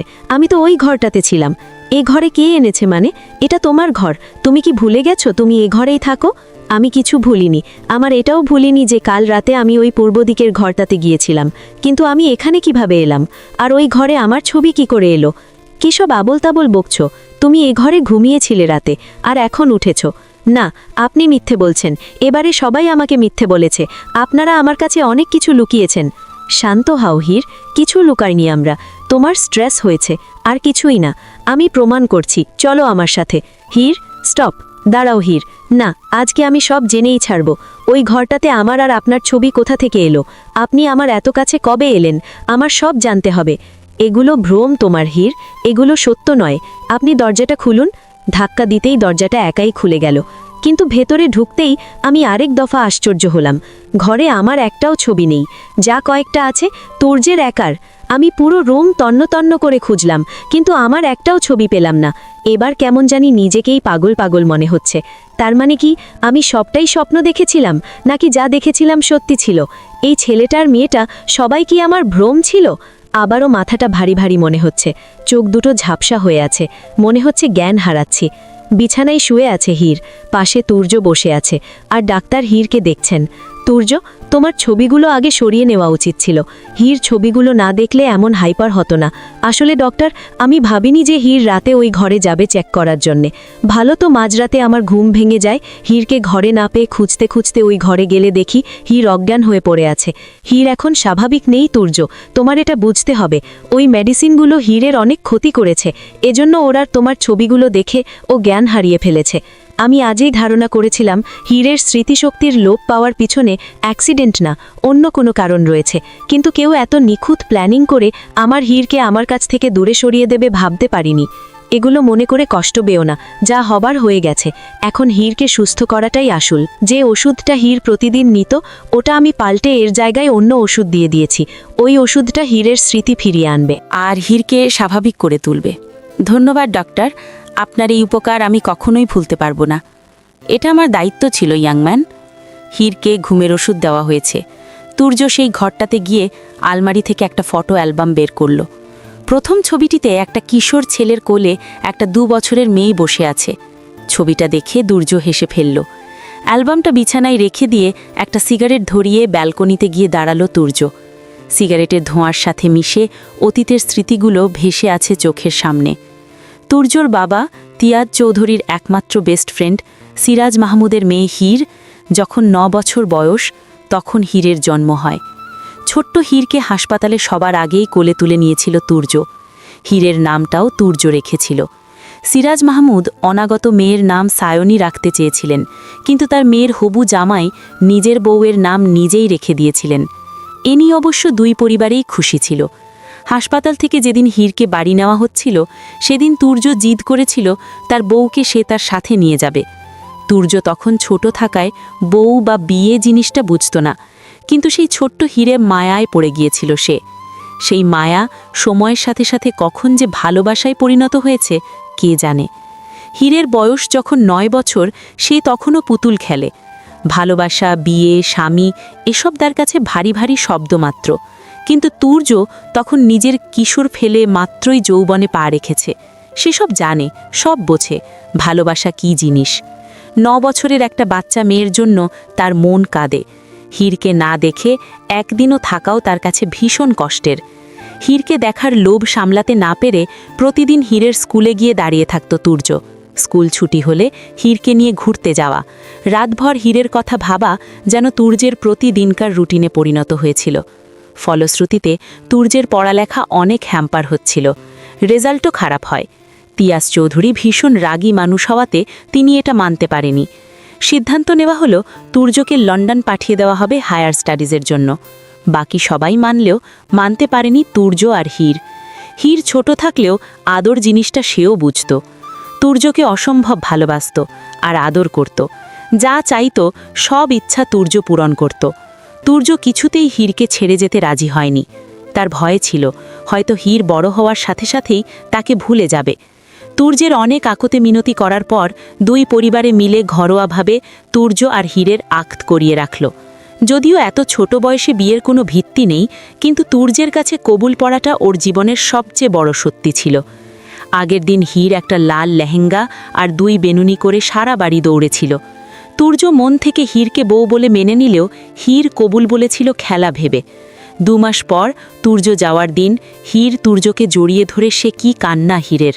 কান্না থামানোর জন্য তুর্য হীরকে অনেকগুলো চকলেট দিয়ে গিয়েছিল আর অদা করেছিল আসার সময় অনেক চকলেট আর ব্ল্যাক টেডি বিয়ার নিয়ে আসবে। এয়ারপোর্টের সামনে দাঁড়িয়ে অনেকক্ষণ তাকিয়েছিল তুর্য হীরের দিকে, আর হীর চকলেট খেতে খেতে ফর্সা মুখখানা চকলেটের কালার বানিয়ে ফেলেছিল। চলে গেল তুর্য ভিন দেশে, হয়ে গেল আলাদা দুজনে। 3-4টে সিগারেট প্রায় শেষ তুর্যের। তখনই তাসফির ডাকে অতীত থেকে ফিরে আসে। ভাইয়া, ভাবির ঘুম ভেঙে গেছে, তুই যা, আমি আসছি। সিগারেটের শেষ টান দিয়ে নিচে ফেলে পা দিয়ে আগুন নেভিয়ে দিল দুর্য। এখন আবার অভিনয়ের পালা। ঘুম থেকে উঠে বসতেই তুর্যকে পাশে দেখলাম। তার মানে আমি স্বপ্ন দেখছিলাম, কিন্তু স্বপ্নটা আমার কাছে সত্যি মনে হয়েছিল। তুর্য আমাকে খাবার খাইয়ে দিয়ে ওষুধ হাতে দিলেন। এটা কিসের ওষুধ? এটা ডক্টর দিয়েছেন, তোমার শরীর খুব দুর্বল হওয়াতে। তুরজ্জ কিছুটা বিচলিত হলেন আমার প্রশ্নে, কিন্তু কেন জানি না তাকে বিশ্বাস করতে ইচ্ছে হচ্ছে। ওষুধটা খেয়ে নিলাম। তুরজ্জ খাবার প্লেট নিচে রাখতে গেলে আমি বিছানা থেকে নেমে ব্যালকনির দিকে যাচ্ছিলাম। তখন নিচ থেকে চেঁচামেচি শব্দ আসতে লাগলো। কি হয়েছে জানার জন্য নিচে নামতেই বুকটা ছ্যাঁত করে উঠল আমার। রায়ান ভাইয়া দাঁড়িয়ে আছে আমার সামনে। তুরজ্জ বডিগার্ড জন তাকে ধরে রেখেছে। হয়তো তুরজ্জের সাথে কথা কাটাকাটি হচ্ছিল। আমাকে দেখে দুজনেই থেমে গেল। রায়ান ভাইয়া আমার দিকে করুণ দৃষ্টিতে তাকিয়ে আছে। তার দু চোখ পানিতে টলমল করছে। হয়তো কিছুক্ষণের মধ্যেই অশ্রুকণাগুলো নিচে গড়িয়ে পড়বে। আমার ভীষণ কষ্ট হচ্ছে তার দিকে তাকিয়ে থাকতে। লজ্জায় মাথা নয়ে পড়েছে আমার। আমি যে তার অপরাধী, তার সব স্বপ্ন, সব আশা ভালোবাসা আমি কেড়ে নিয়েছি। হীর, তুই এটা কিভাবে পারলি? কিভাবে আমার মনটা তুই ভেঙে দিলি? আর কেউ না যেন তুই তো জানতি আমি তোকে কতটা ভালোবাসি। তাহলে কেন করলি আমার সাথে এমনটা? আমার ভালোবাসার কি কোনো মূল্যই ছিল না তোর কাছে? বল, এতটাই তুচ্ছ ছিলাম আমার ভালোবাসা? আমাকে ক্ষমা করে দাও প্লিজ। আমি যে নিরুপায় ছিলাম, আমার সামনে আর কোনো পথ খোলা ছিল না। কি এমন অসহায়ত্ব ছিল তোর যে তুই আমাকে ছেড়ে এই লোকটাকে বিয়ে করেছিস? রায়ান ভাইয়ারকে কি তবে মাম কিছুই বলেনি? মামা মামির জীবন বাঁচাতেই তো আমি বিয়েটা করলাম। তখনই মনে পড়ে গেল আমার, ভিডিও কলে মাম, রাহি সবাই অবচেতন অবস্থায় ছিল। তার মানে তারা কেউই জানে না বিয়েটা আমি উপায়হীন হয়ে করেছি। তুরজ্জের প্রতি আমার ঘৃণা যেন আরও বেড়ে গেল। আজকের পর থেকে আমার সবগুলো আপন মানুষের কাছে আমাকে চিরদিনের জন্য অপরাধী বানিয়ে দিয়েছে লোকটা। সবাই আমাকে ঘৃণা করে, কিন্তু রায়ান ভাইয়ার চোখে নিজের জন্য ঘৃণা দেখে খুব কষ্ট হচ্ছে আমার। এই মানুষটার চোখে আগে আমার জন্য ভালোবাসা ছিল। আমার জীবন এভাবে পাল্টে যাবে আমি কখনো ভাবিনি। রায়ান ভাইয়া আরও কিছু বলতে চাচ্ছিল, কিন্তু তার আগেই তুরজ্জকাকে থামিয়ে দিল। লুক রায়ান, তোমার সাথে ঝগড়া করতে চাই না, কিন্তু আমার ওয়াইফকে নিয়ে এসব কথা বললে আমি সহ্য করতে পারবো না। হীর আমার বউ, ওকে ভালোবাসার অধিকার একমাত্র আমার। সেই অধিকারের ভাগ তো দূরে থাক, ছিটে ফোটাও আমি কাউকে দিতে প্রস্তুত নয়। সো নেক্সট টাইম থেকে একটু সাবধান। হীরের রিলেটিভ হিসেবে এ বাড়িতে আসবা, and you are most welcome, কিন্তু হীরের লাভার হয়ে আসতে চাইলে I won't tolerate. Now you can go. Rayan ভাইয়া কিছু বলতে গিয়েও থেমে গেলেন। আমার দিকে এক পলক তাকিয়ে বেরিয়ে গেলেন। আমি সেভাবে দাঁড়িয়ে রইলাম। কিছু করার নেই আমার। নিজেকে নিজের কাছে নিকৃষ্ট মনে হচ্ছে। বিকেলে বাসার সবাই ড্রয়িং রুমে বসে আড্ডা দিচ্ছে। আমিও বসেছিলাম, তবে শুধুই বসে আছি। তারা কথা বলছে, আমি শুনছি। রিসানার বাবা অফিসের কাজ করছে, আর তুরজ্জ ল্যাপটপে মুখ গোজে কি যেন করছে। তখনই একটা মেয়ে ঝড়ের বেগে এসে তুরজ্জকে জড়িয়ে ধরল। ঘটনার আকস্মিকতায় সবারই মুখ হাঁ হয়ে গেছে। দেখেই বোঝা যাচ্ছে আশ্চর্য হয়েছে প্রচুর, কিন্তু সবার থেকে আমি বেশি আশ্চর্য হয়েছি। কি এই মেয়েটা যে অন্য একজনের স্বামীকে আষ্টে বৃষ্টে জড়িয়ে ধরে আছে? মেয়েটার উপর কেন জানি না প্রচণ্ড রাগ হচ্ছে। জড়িয়ে ধরেছে তো ধরেছে, ছাড়ার নাম নেই। পরপুরুষের সাথে এত চিপকানোর কি দরকার? যত সব, জানে তুরজ্জের বউ আছে, তারপরেও এমনভাবে ধরে রেখেছে। মেয়েটাকে ছেড়ে দাঁড়াতেই ফুপি আম্মু এসে মেয়েটাকে জড়িয়ে ধরে কান্না করে দিল। ফুপি আম্মু সরে যাওয়ার পর একে একে সবাই মেয়েটাকে জড়িয়ে ধরতে লাগলো, আর আমি হ্যাবলাকান্তির মতো দৌড়ে দাঁড়িয়ে সবটা দেখছি। তবে দেখে মনে হচ্ছে মেয়েটা এদের রিলেটিভ হবে। সবার সাক্ষাৎ পর্ব শেষ হলে ফুপি আম্মু মেয়েটাকে আমার সামনে নিয়ে এলো। হীর, ওর নাম কিয়ারা। আমার মেয়ে আজকে লন্ডন থেকে ফিরল। এতক্ষণে বুঝতে পারলাম কাহিনী। মেয়েটা তুর্যের বোন, আর আমি কিনা কি ভাবছিলাম। কেমন আছো হের? আমি ভালো আছি আপু, তোমার কি খবর? আর খবর, তুর্য একা একা বিয়ে করে নিল, আমাকে একবার বলল না। ভালো কিভাবে থাকি বলো? আমি কিছু বলার আগে তুর্য বলে উঠল, হীর, তোর ভাবি হয় কিয়ারা, ওর নাম ধরে বলছিস কেন? আমার বয়সে অনেক ছোট, তাই ওর নাম ধরে ডেকেছি, কিন্তু আমি তোর বড়, তাই আমার বউকে ভাবি বলে ডাকবি। হীর ভাবি, এখন ঠিক আছে? তুর্য ঘরে চলে গেল। কিয়ারা তুর্যের যাওয়ার দিকে এক দৃষ্টিতে তাকিয়ে আছে, আর আমি কিয়ারার দিকে। কেন যেন ওর তাকিয়ে থাকাটা আমার কাছে স্বাভাবিক মনে হচ্ছে না। বাড়িতে গিয়ে নিজেকে ঘরের ভেতর বন্দি করে নিল। রায়ান অনেক কষ্টে এতক্ষণ চোখের পানিগুলো ধরে রেখেছিল, এখন যেন আর চোখের পানি বাঁধ মানছে না। রায়ানের ভীষণ ভালোবাসে হীরকে, সে স্বপ্নেও কল্পনা করেনি কখনোই এভাবে হীরকে হারিয়ে ফেলবে। চরম ভুল করেছে রায়ান। হীরকে একা ফেলে যাওয়াটাই ওর সবচেয়ে বড় ভুল ছিল। একটা ভুলের জন্য আজ সে তার হীরকে হারিয়ে ফেলেছে। কিন্তু রায়ান এত সহজে হেরে যাবার পাত্র না। সে জানে হীর ওর স্মৃতিশক্তি হারিয়ে ফেলেছে, তাই এত সহজে সে রায়ানকে ভুলে তুর্যকে আপন করে নেবে। এখনও কিছুটা হলেও আশা বাকি আছে। বারান্দায় দাঁড়িয়ে সিগারেটে টান মারছে আর হীরের কথা ভাবছে রায়ান। যে করেই হোক হীরের সাথে দেখা করতে হবে তার। হীরকে ফিরিয়ে আনতে হবে। হীরকে ছাড়া রায়ানের জীবন অচল। কিছু একটা ভেবে হাতের সিগারেটটা ফেলে দিয়ে হীরকে ফোন করল রায়ান। হ্যালো হীর, প্লিজ ফোনটা রাখিস না, একটু কথা বলবো শুধু, রাখিস না ফোনটা। রাখবো না, আমারও অনেক কিছু বলার আছে। একটু দেখা করতে পারবি কাল? ঠিক আছে, আমি আসব। সত্যি আসবি তো? আসব। রায়ান ফোনটা রেখে দিল। চোখে মুখে আনন্দের ঝলক রায়ানের। হয়তো হীরকে নিজের করে ফিরে পাওয়ার আশাটা আবারও জেগে উঠল। রায়ানকে ফোনে বলে দিলাম যে দেখা করব, কিন্তু কিভাবে? তুর্য জানতে পারলে কি আবার উল্টাপাল্টা কিছু করবে? কিন্তু রায়ানের কাছে অপরাধী হয়ে থাকতে পারবো না আমি, তাকে সবটা জানাতেই হবে। মাথার যন্ত্রণাটা আবার শুরু হয়েছে। ওষুধটা খেয়ে নিলাম। শুয়ে আছি কিন্তু চোখে ঘুম নেই। কেন যে আমার জীবনে সব সমস্যা আসে বুঝি না। সব তো ভালোই চলছিল, জীবনে কোনো ঝামেলাই ছিল না। দুর্য নামক ঝড়টা এসে আমার জীবন ওলটপালট করে দিল। এই লোকটাকে আমি বুঝি না। কখনো মনে হয় আমাকে ভালোবাসে, আবার কখনো মনে হয় সবটাই তার অভিনয়।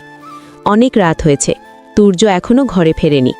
কোথায় আছে দেখার জন্য নিচে নামতেই দেখলাম তুর্য, কিয়ারা, তাফসিয়া, রিসান হাসাহাসি করছে। কিয়ারা আড্ডার ছলে বারবার তুর্যের কাছে আসার চেষ্টা করছে। না চাইতেও কেন বারবার আমার চোখ তুর্য আর কিয়ারার উপর আটকে যাচ্ছে। খুব অস্বস্তি হচ্ছে। কিয়ারার এমন ঢলাঢলে সহ্য করতে পারছি না আমি। কোনো কিছু না ভেবে তুর্যের কাছে চলে গেলাম। শুনছেন? তুর্য অবাক হয়ে আমার দিকে তাকিয়ে আছে, যেন ভূত দেখেছে। কি হলো? শুনছেন তুমি এভাবে ডাকছো আমায়? অবাক হয়ে কেন? আমি কি ডাকতে পারি না? ঠিক তা নয়। বলো, কি বলতে চাও? আপনি ঘরে আসুন, অনেক রাত হয়েছে, আমার ঘুম পাচ্ছে। তুর্য কিছু বলতে যাবে তার আগেই কিয়ারা বলতে শুরু করলো। আরে হীরভাবে, ঘুম পাচ্ছে তো ঘুমাও। তুর্যকে ছাড়া যাবে না। তুর্য আমার সাথে, আমাদের সাথে থাকুক। এতদিন পর দেখা, আমাদের একটু আড্ডা দেব না? কিয়ারা কথায় যেন কেউ আমার শরীরে আগুন ধরিয়ে দিল। মেয়েটা সাহস দেখে অবাক হচ্ছি। আমার স্বামীকে আমার সাথে যেতে দেবে না? আমি তুর্যর হাত ধরে ওনাকে উঠালাম। চলবে। গল্প সেই তুমি প্রথম, পর্ব দ্বিতীয়। পরবর্তী পর্ব পড়ার আমন্ত্রণ রইল। ধন্যবাদ সবাইকে।